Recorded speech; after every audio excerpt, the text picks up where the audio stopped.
नमस्कार, शाम के ठीक 7 बज चुके हैं और मैं हूं आपके साथ प्रीति चौहान, लेकर खबरों की सौगात। और सबसे पहले आज के बुलेटिन में बात करेंगे उत्तर प्रदेश की, क्योंकि आज उत्तर प्रदेश की जनता के लिए बहुत बड़ा दिन रहा है। आज उत्तर प्रदेश विधानमंडल में बजट पेश किया गया है। ये बजट उत्तर प्रदेश के लोगों के लिए कितना कामयाब साबित होगा, क्योंकि विपक्ष एक तरफ जबरदस्त विरोध कर रहा है और कह रहा है कि उत्तर प्रदेश सरकार यूपी के लोगों को सिर्फ और सिर्फ मूर्ख बना रही है। तो शुरुआत करेंगे, देखिए यूपी कि योगी आदित्यनाथ की सरकार ने आज हम आपको बता दें 6.15 लाख करोड़ का जो बजट है वो पेश किया। ये यूपी में अब तक का सबसे बड़ा बजट माना जा रहा है। मुख्यमंत्री योगी आदित्यनाथ ने इस बजट को आत्मनिर्भर बजट का नारा दिया है। अंत्योदय के लक्ष्य को पूरा करने वाला इस बजट को बताया गया है। उन्होंने कहा कि ये जो बजट है वो प्रदेश वासियों के लिए खुशियों का द्वार सिद्ध होगा। क्या है इस बजट का पूरा मुख्य केंद्र बिंदु और साथ ही बड़ी बातें क्या है इस बजट की, विपक्षी दलों ने इसको लेकर क्या कुछ कहा है, क्यों लगातार योगी सरकार को विपक्ष टारगेट कर रहा है, देखिए हमारे खास रिपोर्ट में।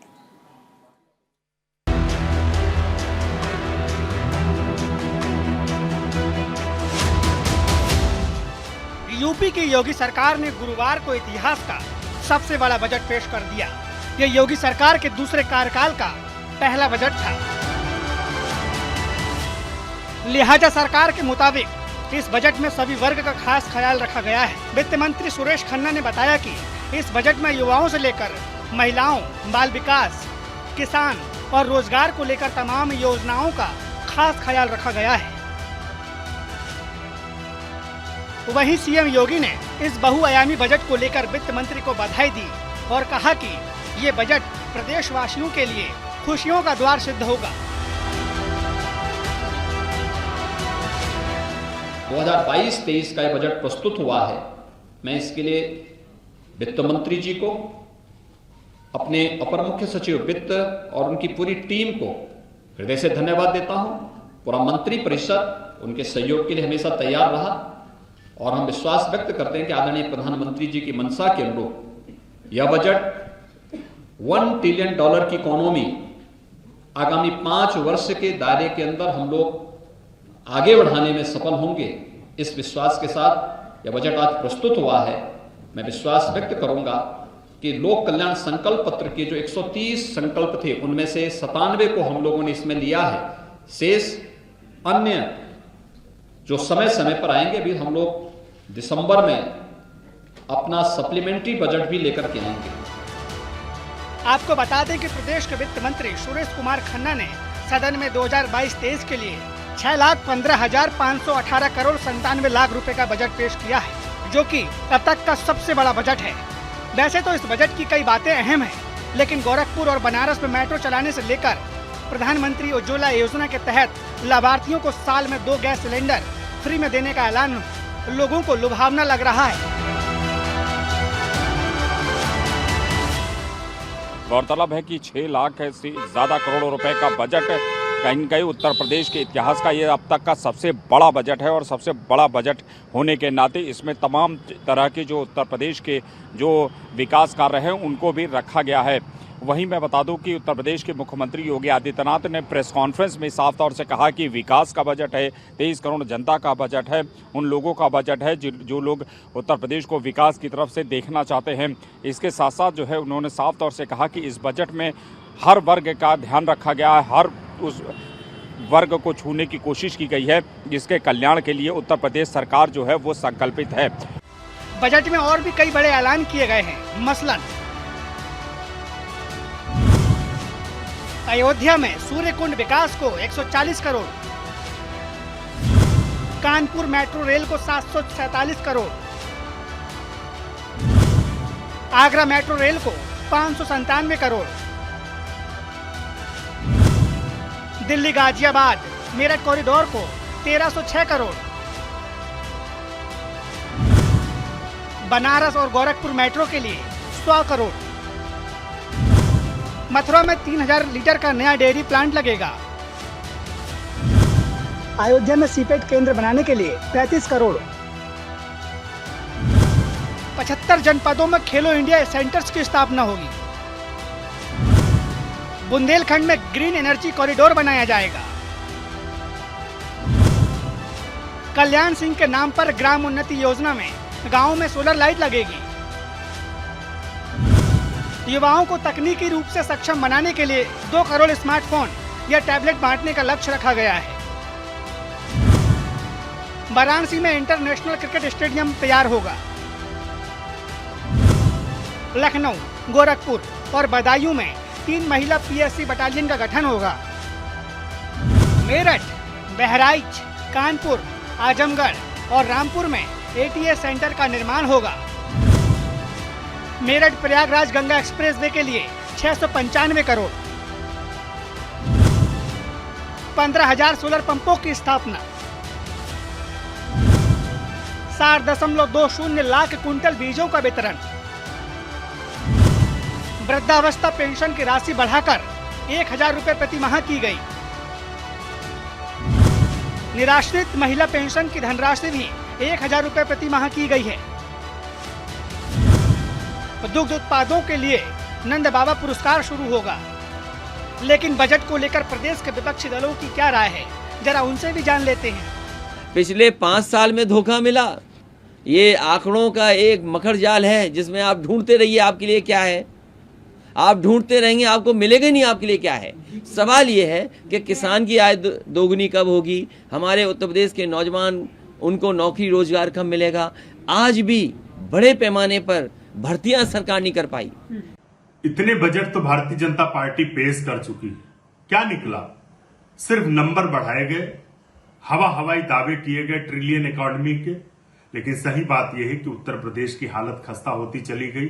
यहां पर बेरोजगारी चरम पर, महंगाई चरम पर, शिक्षा का स्तर लगातार गिरता जा रहा, स्वास्थ्य में हम सबसे फिसड्डी हो गए। कोई भी योजना ना तो नौजवानों के हितों में है, ना किसानों के, ना आम आदमी के। सिर्फ और सिर्फ कैसे उद्योगपतियों को फायदा पहुंचाया जाए, सिर्फ उस पर अमल सरकार कर रही है। योगी सरकार के दूसरे कार्यकाल का ये पहला बजट था, लिहाजा प्रदेश की जनता को इससे काफी अपेक्षा थी। गुरुवार को सुबह 11 बजे वित्त मंत्री लाल कपड़े में टैबलेट को लपेटकर विधानसभा में लेकर आए और करीब 1.5 घंटे के समय के बाद बजट को पेश किया गया। यूपी के इतिहास में ये अब तक का सबसे बड़ा बजट है, जो करीब 6,15,000 करोड़ रुपए से ज्यादा का है, जिसमें गांव, गरीब, किसान, नौजवान और महिलाओं समेत समाज के हर तबके को ध्यान में रखने की बात कही गई है। पिछड़े समाज को कुछ मिलना नहीं है। पिछली बार 7 लाख बच्चों को छात्रवृत्ति नहीं मिली, शुल्क प्रतिपूर्ति नहीं मिली।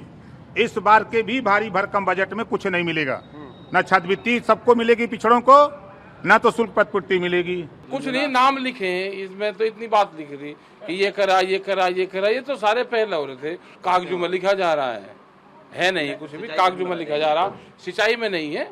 ये है कि सोलर पे इन्होंने जरूर देने की बात करी होगी, या जो इक्विपमेंट है एग्रीकल्चर उस पर छूट दें। यूपी सरकार का ये बजट 5 सालों का विजन माना जा रहा है। आपको बता दें कि साल 2022 विधानसभा चुनाव से पहले बीजेपी की ओर से एक लोक कल्याण पत्र जारी किया गया था, जिसमें 130 घोषणाएं की गई थी। सरकार के मुताबिक उनमें से 97 संकल्पों को इस बजट में स्थान दिया गया है। जाहिर है अब बारी बजट में किए गए ऐलानों की जमीनी स्तर पर लागू करने की है। न्यूज इंडिया के लिए लखनऊ से अभिनव पांडे की रिपोर्ट। तो ये खबर तो हिंदुस्तान की थी, लेकिन अब बारी हिंदुस्तान के बाद उसके पड़ोसी मुल्क की है, यानी कि पाकिस्तान की बात करेंगे।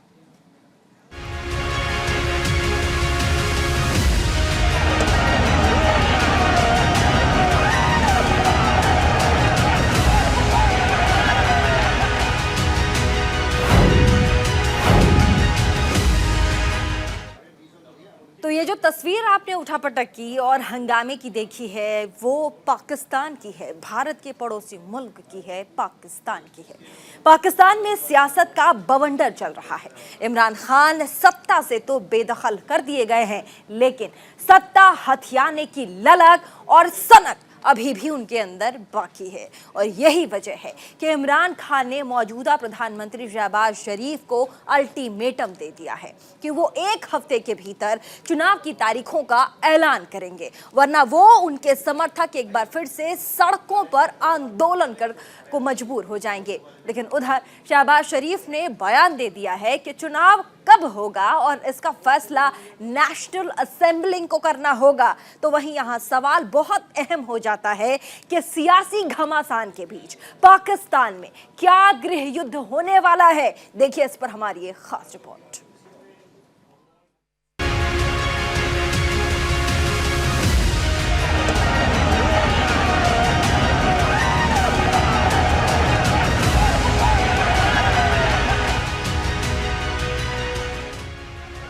ये पाकिस्तान है या इमरान का ख्वाहिस्तान, ये समझ पाना मुश्किल है।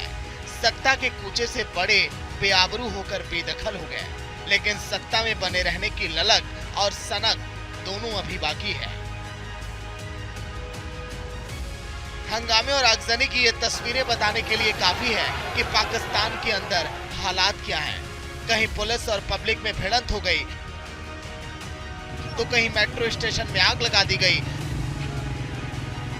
तो कहीं पब्लिक प्रॉपर्टी को भारी नुकसान पहुंचाया गया,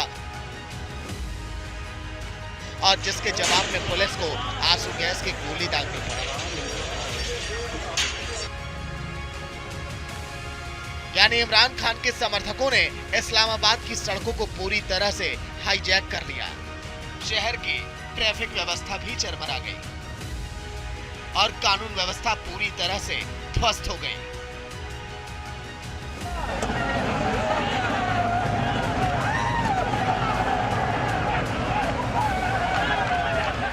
आपको बता दें कि इस्लामाबाद में पाकिस्तान तहरीक-ए-इंसाफ के कार्यकर्ता और समर्थक इमरान खान के आह्वान पर पहुंचे थे, लेकिन देखते ही देखते यहाँ के मंजर में महाभारत नजर आने लगा। लोग भारी हंगामा करने लगे। बवाल उस वक्त और बढ़ गया जब इमरान खान ने मौजूदा प्रधानमंत्री शहबाज शरीफ को चुनाव की तारीखों का ऐलान करने के लिए चेतावनी दे दी और कहा कि जब तक तारीख का ऐलान नहीं होता उनके समर्थक इलाके को खाली नहीं करेंगे।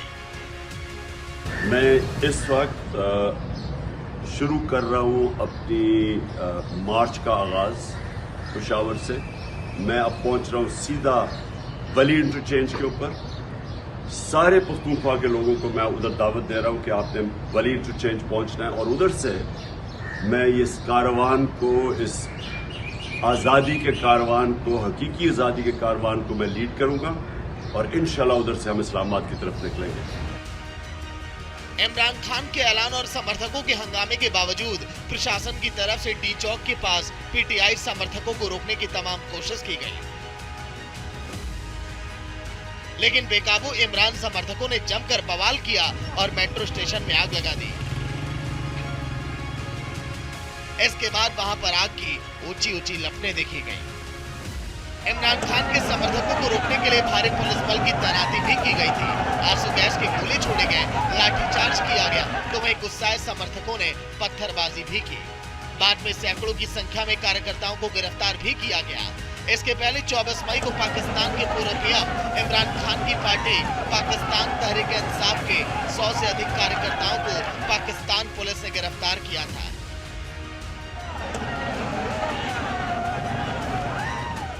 ये सभी कार्यकर्ता पाकिस्तान में जल्दी आम चुनाव कराने की मांग को लेकर इस्लामाबाद में प्रदर्शन कर रहे थे, क्योंकि इसके पहले इमरान खान सरकार से फेडरल असेंबली को भंग करके चुनाव कराने की मांग कर चुके थे और अपनी इसी मांग के समर्थन में उन्होंने सरकार के खिलाफ आंदोलन का ऐलान किया था, जिसके बाद 25 मई को भारी संख्या में उनके समर्थक यहां पर इकट्ठा हुए थे।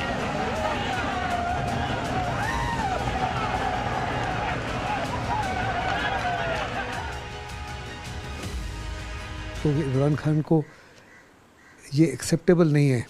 ये पहले प्राइम मिनिस्टर है पाकिस्तान की हिस्ट्री में जिनको डेमोक्रेटिकली सत्ता से हटाया गया नो कॉन्फिडेंस मोशन के माध्यम से, लेकिन वो कह रहे हैं कि ये नो कॉन्फिडेंस मोशन हुई अमेरिका की साजिश की वजह से, जबकि किसी प्रकार का कोई सबूत नहीं है।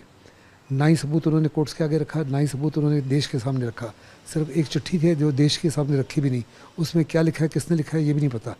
लेकिन इसी को मुद्दा बनाकर वो बहुत बड़े पैमाने पर लोगों को भड़का रहे हैं। उस भड़काने में वो काफ़ी सक्सेसफुल हुए हैं। कई प्रोविंसेस में बड़ी बड़ी रैलीज कर चुके हैं और अभी सबसे बड़ी रैली जो पाकिस्तान की हिस्ट्री में है वो इस्लामाबाद में करने जा रहे हैं। और अगर आर्मी में ने उसको वायलेंस में कन्वर्ट होने दिया तो वास्तव में गृह युद्ध हो सकता है। क्या पाकिस्तान में गृह युद्ध होगा? क्या सड़कों पर खून की नदियां बहेंगी?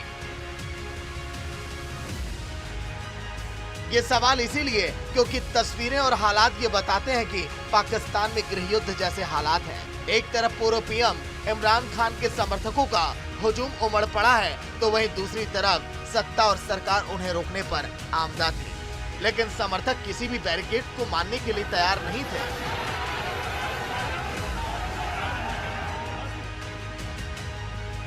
इमरान खान के शक्ति प्रदर्शन से घबराई शहबाज शरीफ सरकार ने इस्लामाबाद की ओर आने वाली सड़कों पर बड़े बड़े ट्रक खड़े कर दिए ताकि पीटीआई समर्थकों को रोका जा सके। मगर इमरान खान के समर्थक पूरी ताकत के साथ आगे बढ़ते गए। इमरान की रणनीति लाखों लोगों की भीड़ लेकर किसी भी कीमत पर राजधानी इस्लामाबाद को घेरने की थी, ताकि शहबाज शरीफ सरकार को आम चुनाव में उतरने के लिए मजबूर किया जा सके। पीटीआई की इस रणनीति से घबराए पीएम शहबाज शरीफ ने इमरान खान पर बड़ा आरोप लगा दिया। इमरान खान पर शहबाज शरीफ ने गृह युद्ध भड़काने का आरोप मढ़ दिया। ये तो समय बताएगा क्या होगा। इमरान खान को लगता है कि उनको सत्ता से हटाया गया बिकॉज ऑफ फॉरेन कॉन्स्पिरेसी, और ये शहबाज शरीफ की जो सरकार आई है ये अमेरिकन और फौज के सपोर्ट से आई है। वो इसको एक्सेप्ट नहीं कर रहे और बड़े पैमाने पे जुलूस निकाल रहे हैं। आज कह रहे हैं पाकिस्तान के इतिहास में सबसे बड़ा जुलूस जो है वो इस्लामाबाद में निकालेंगे। इसको देखते हुए शहबाज शरीफ की सरकार ने जो है आर्मी को तैनात कर लिया है, लेकिन इमरान खान ने आर्मी को कहा है कि वो न्यूट्रल रहे और किसी हालत में हस्तक्षेप ना करे, और अगर वो हस्तक्षेप करती है तो कुछ भी हो सकता है। इन द मीन टाइम जो सुप्रीम कोर्ट है, सुप्रीम कोर्ट ने इजाज़त दे दी है इमरान खान को कि पीसफुल डेमोन्स्ट्रेशन कर सकते हैं, लेकिन अगर उन्होंने कोई वायलेंस करने की कोशिश की तो सुप्रीम कोर्ट के ऑर्डर के खिलाफ होगा। आपको ये भी बता दें कि कुछ दिन पहले इमरान खान सरकार को हटाकर शहबाज शरीफ ने पाकिस्तान की सत्ता पर कब्जा किया था, जिसका समर्थन कई पार्टियों ने भी किया। लेकिन इमरान खान को लगता है कि ये एक षड्यंत्र के तहत उन्हें सत्ता से बेदखल किया गया, लिहाजा वे आजादी मार्च निकालकर जनता का समर्थन लेने में जुट गए। लेकिन इस रैली को लेकर कई तरह के आरोप लग रहे हैं। इमरान के विरोधियों ने पीटीआई कार्यकर्ताओं पर हथियार के साथ रैली करने की बात कही। मरियम नवाज ने ट्विटर पर कुछ तस्वीरें भी जारी की। महज 1.5 महीने पहले पाकिस्तान में इमरान खान को हटाने के लिए जनता सड़क पर आई थी। तब जनता ने इमरान खान सरकार के खिलाफ बिगुल फूंक दिया था, लेकिन आज हालात उलट दिखाई देते हैं। आज सड़क पर इमरान के समर्थक हैं। सवाल अहम है कि इमरान की चेतावनी और चुनौती के आगे पाकिस्तान में शहबाज शरीफ के लिए राह कितनी आसान है। इमरान किसी भी सूरत में जल्द से जल्द चुनाव चाहते हैं, जबकि शहबाज शरीफ और उनके सहयोगी दल इसके पक्ष में नजर नहीं आते। लिहाजा सवाल अहम है कि क्या इस्लामाबाद जैसे हालात पूरे पाकिस्तान में भी दिखाई देंगे? क्या पाकिस्तान गृह युद्ध के मुहाने पर आ चुका है? Bureau report, news India. अब देखिए, पाकिस्तान की रिपोर्ट थी, लेकिन हिंदुस्तान में एक कहावत है कि अगर आप आग लगाएंगे ना तो चिंगारी आपके घर में भी गिरेगी। पाकिस्तान के साथ इस वक्त यही हो रहा है। आग लगाता था, चिंगारी अभी पाकिस्तान के घर में गिरी है। लेकिन एक बार फिर से जल्दी से रुक करेंगे प्रधानमंत्री के काफिलों की ओर, क्योंकि प्रधानमंत्री आज चेन्नई के दौरे पर हैं और ऐसे में पूरे देश को प्रधानमंत्री चेन्नई की धरती से संबोधित कर रहे हैं। क्या कुछ कह रहे हैं आपको सुनवा देते हैं। Future for your children, among the most important precondition for that is top quality infrastructure. நண்பர்களே, நீங்கள் வாழ்ந்த வாழ்க்கையின் தரத்தை விடச் சிறப்பான ஒரு வாழ்க்கை தரத்தை உங்கள் குழந்தைகள் வாழ வேண்டும் என்று நீங்கள் அனைவரும் விரும்புவீர்கள் என்று நான் உறுதியாக நம்புகிறேன். உங்கள் குழந்தைகளுக்கு ஒரு சிறப்பான எதிர்காலத்தை உருவாக்க நீங்கள் ஒவ்வொருவருமே விரும்புவீர்கள். இதற்கு முக்கியமான அடிப்படை தேவைகளில் ஒன்றுதான் தலை சிறந்த உள்கட்டமைப்பு வசதிகள். History had taught us that those nations which gave topmost importance to infrastructure made the transition from developing to developed countries. The government of India is fully focused on building infrastructure that is a top quality and sustainable. When I talk about infrastructure, I refer to both social and physical infrastructure. எந்த நாடுகளெல்லாம் உள்கட்டமைப்பு வசதிகளுக்கு தலை சிறந்த முக்கியத்துவம் அளித்தனவோ அந்த நாடுகளெல்லாம் வளரும் நாடுகள் என்ற நிலையிலிருந்து வளர்ந்த நாடுகள் என்ற நிலைக்கு உயர்ந்தன என்பதை வரலாறு நமக்கு கற்பிக்கின்றது.